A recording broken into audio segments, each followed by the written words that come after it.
What's up, folks? Welcome back to TacticalTortoise. My name is Trevi, and Games Workshop on a Warhammer community article just today just released some new previews for the mission structure in 10th edition Warhammer 40k. So that's what we're going to be talking about today. We're going to dive into this Warhammer community article real quick and talk about what's changing in 10th edition missions. I'm going to be streaming the Warhammer Retreat Grand Tournament all weekend over on my YouTube channel, and I'm sure there's going to be a lot of coverage of news and reveals from Warhammer Fest that I'm going to be trying to cover as well. So stay tuned to the channel, drop a like on the video and a subscribe on the channel to get notified for all that stuff.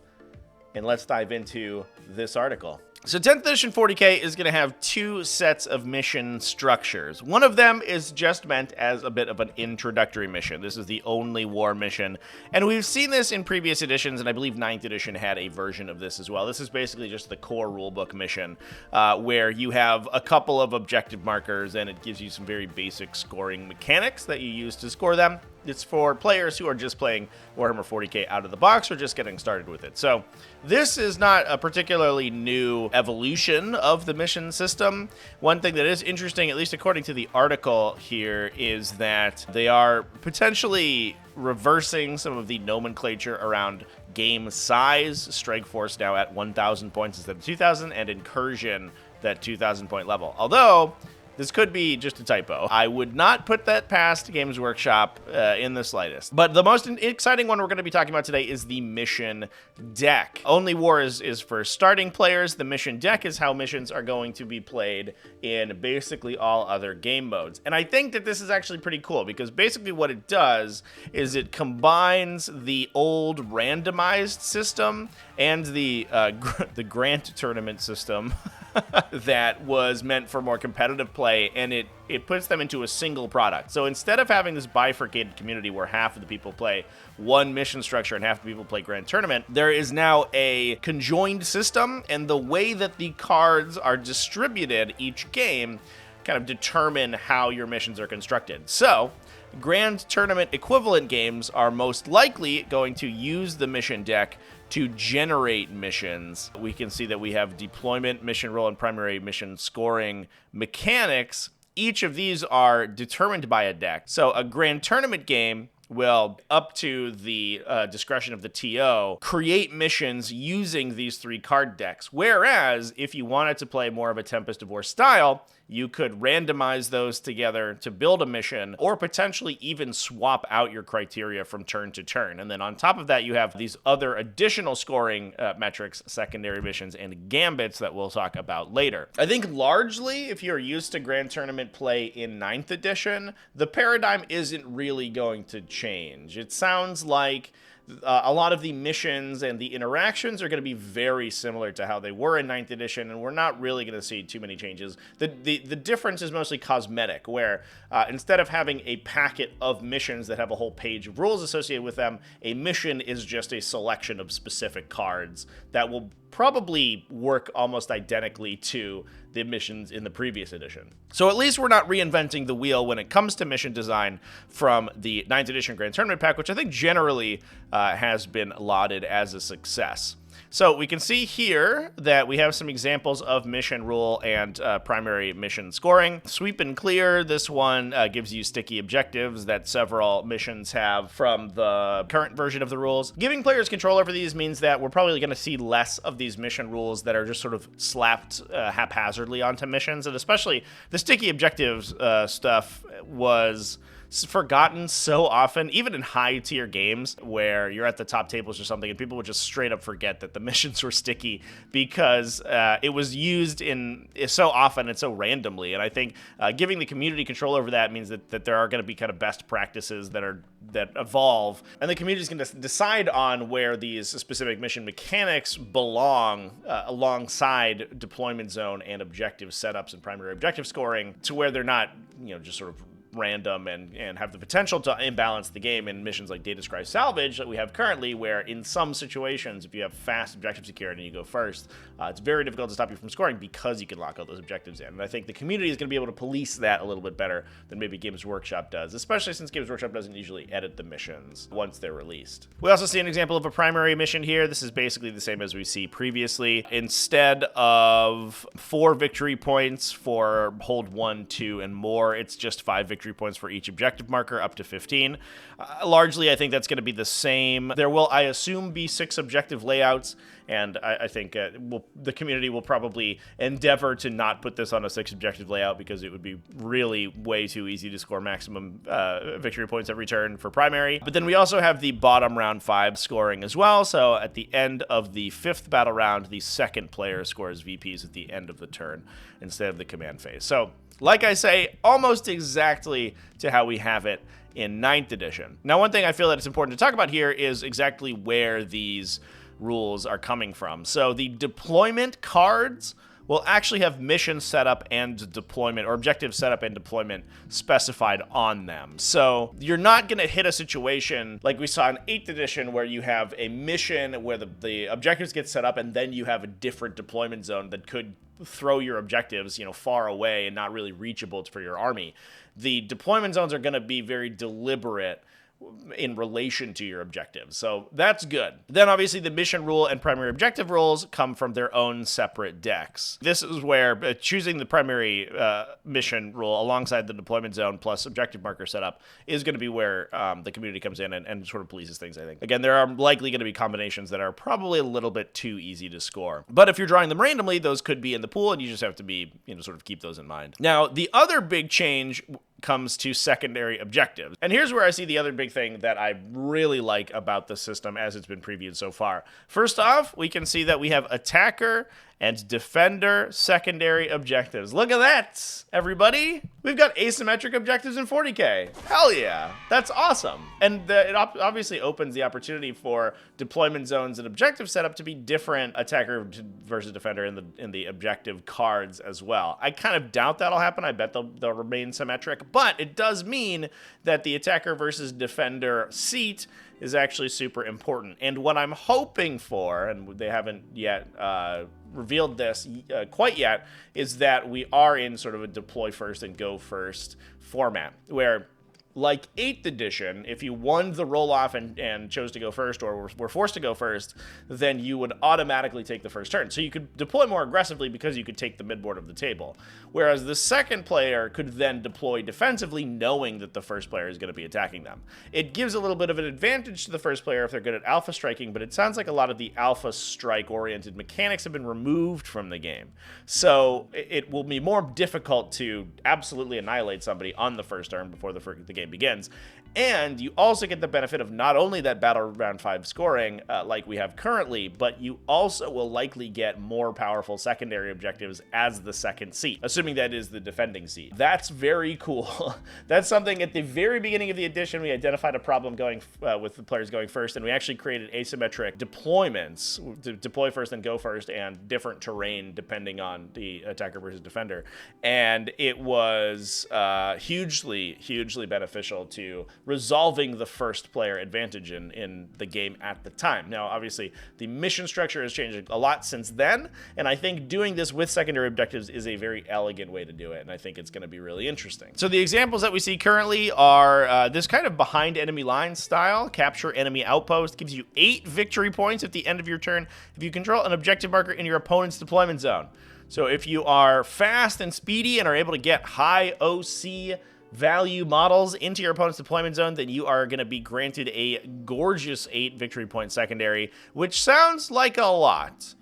So I assume that that will be a very good secondary, but difficult to score.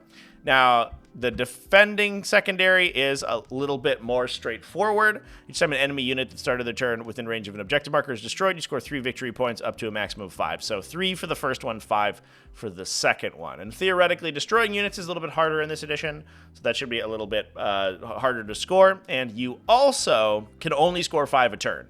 So it's easier to score than capture enemy outpost for sure, but it has a less of a cap on it. Obviously, we don't know exactly how all of these secondary objectives are balanced with each other, or I guess secondary missions is what they're called, and whether or not there is a cap on victory point scoring between primary and secondary. It may just go infinitely, unlike the 45 for each that we have currently, but that remains to be revealed. Now, the big difference is that players start with 2 secondary missions instead of 3 secondary objectives like they do in 9th edition, so you're going to see less of a breadth of these missions, and that does mean that there's probably going to be more of a focus on primary objective scoring, which I think is how things should be. The problem right now with secondaries is that there are, just honestly too many of them, and the balance is a little bit wonky, and so reining that in and making them a little bit less of the focus certainly helps. Now, the other really interesting thing is that you can also use tactical missions. Now, I believe that these use the same deck as secondary missions. Secondary missions are either fixed or tactical. When you choose fixed missions, you just pick your 2 objectives at the start of the game, and then that's what you get, and you can score those every turn.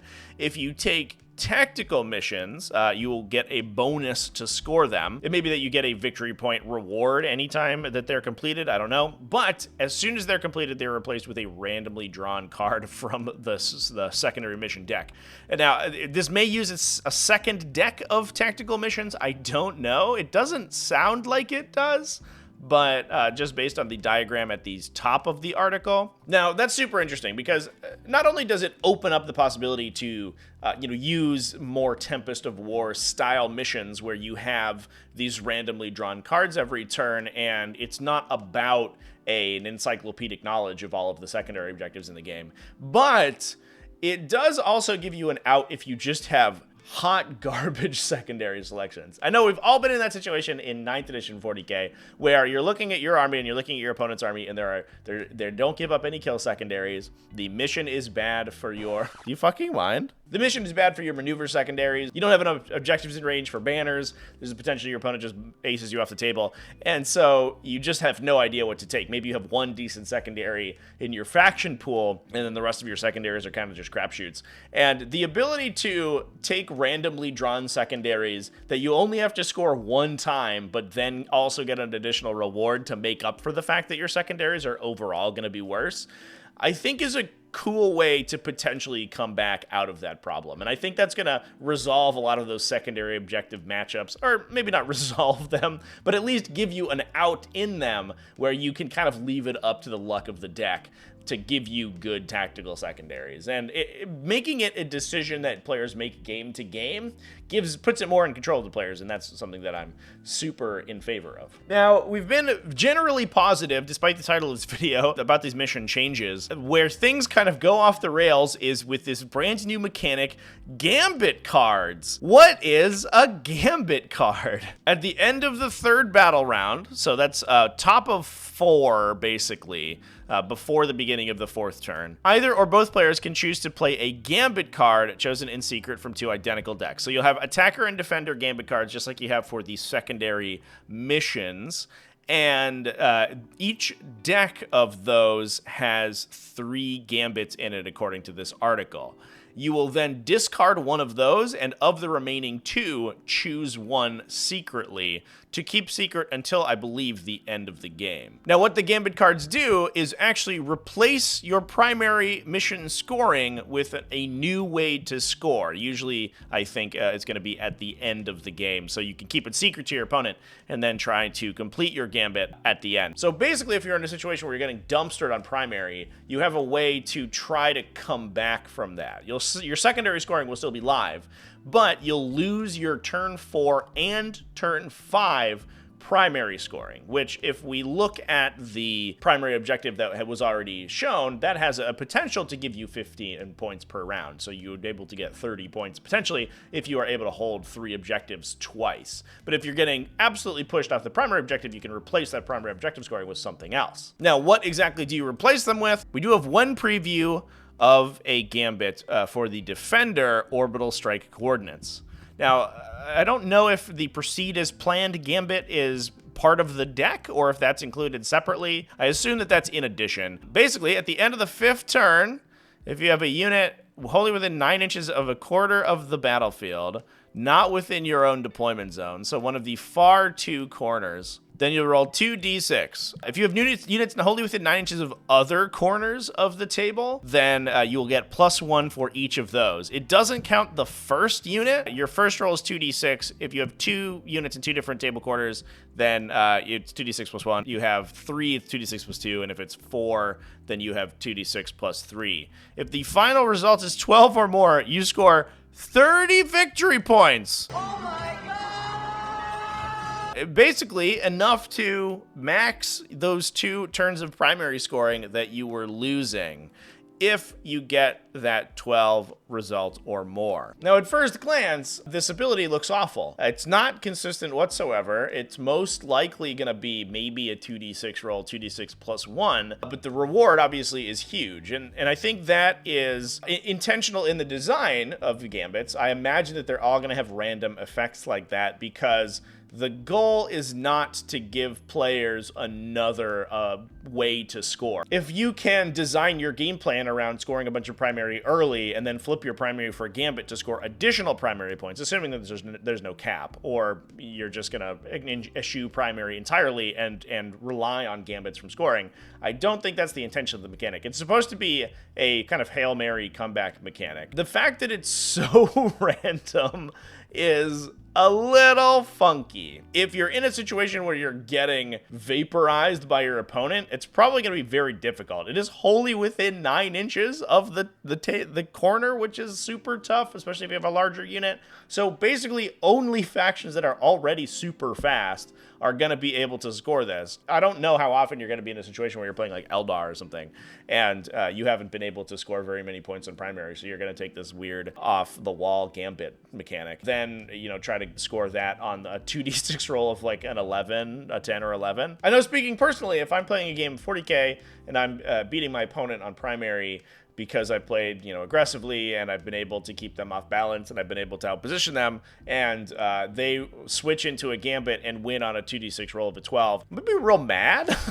Just kind of a shitty way to rob somebody of winning. It does require a lot of setup, and there's a lot of counterplay, and it's probably never going to happen, and I think that just makes it worse, to be honest. Not only is it super unlikely, but it's also almost impossible to do, which kind of begs the question why it's even in the game to begin with. And it may be that that's maybe just one of the Gambits that's really bad, and that the other ones are a little bit less heinous, but that mechanic is just not good. So I understand the intention of the mechanic. 40k right now has some situations where it can become sort of a mathematically solved game state, where your opponent has passively generating secondaries where they don't really have to interact with their opponent's army. They can score behind enemy lines and banners and stubborn defiance and stuff like that to just tick up their victory points over the course of the game, score their passive primary victory points, and know that if your secondaries aren't good enough to catch them and you can't blow them out on primary, which is in a lot of cases unlikely, then they'll just win at the end of the game, and there's nothing really their opponent can do about it. And Gambits give the semblance of a catch-up mechanic where your opponent can come back and win from that game state. With the one that they have previewed so far, it is so corner case, it doesn't feel worth the effort. And I think what's going to happen is that you're going to run into these situations where at the bottom of round 3, both players are going to spend 15 minutes doing up all the math and all the possible potential scoring that both of them can do, and then decide whether a Gambit's worth it in that case for this, infinitesimal chance to win the game on this like random dice roll. That is a big ol' feel bads, in my opinion. I think that comeback mechanics are incredibly important in games, and it is necessary that they have them. And one of the big criticisms of 40k is that it doesn't have a comeback mechanic like this, where if you're already losing on primary or you're losing on attrition, you will oftentimes just go on to lose the game anyway. This feels like it's paying lip service to that criticism, where somebody will go, well, if I'm losing in 40k and I get alpha struck, there's no way I can come back. And a designer has gone, well, we have the Gambit system. But that seems totally disingenuous, because it doesn't feel effective enough to actually make that matter. And I think it's just going to add a lot of energy and probably time to games concluding for basically no gain. And I think that it is necessary to add a mechanic like this, but I don't think that this would have been the way to do it. You do something else, you give the player who's losing some sort of mechanical benefit, you give them command points, you give them more ability for them to score on losing models, for example. The World Eaters are a great example of that. You can be absolutely getting destroyed as World Eaters, but you can be winning on secondaries because that's what your army wants to do, is get killed by your opponent. And that's a good way to prevent those alpha strikes from being too hurtful. And I don't think that this is the answer, to be perfectly honest. I think most of the time it's going to be a trap, and I think most of the time it's going to be a waste of time. It feels so inconsequential that it's probably not even that big of a deal, to be honest. And I think I'm making a mountain out of molehill here, because it will not get used. It will most likely not get used. And that honestly feels bad as a mechanic. Having a mechanic that you design and create cards for, and your players have to think about and put mental energy into, that doesn't do anything, is whatever. It just feels like the worst possible implementation of a mechanic like this, and that's all I have to say about that. But anyway, that's everything about missions in 10th edition 40k that we know so far. Let me know down in the comment section what you think about them and what you think about these new Gambits. I want to hear what you think about everybody's favorite X-Man. As I said before, there's going to be a lot of reveals over the course of the next week or so from Warhammer Fest and the carry-on from that. We're going to have a lot to talk about, and I think we're going to have a much more holistic view of what 10th edition 40k looks like from a turn-to-turn standpoint, and I think that's going to be awesome. I'm super psyched for it. So hope you are too. Stay tuned on the channel for all coverage of that. Remember to keep it classy, folks, and have happy wargaming.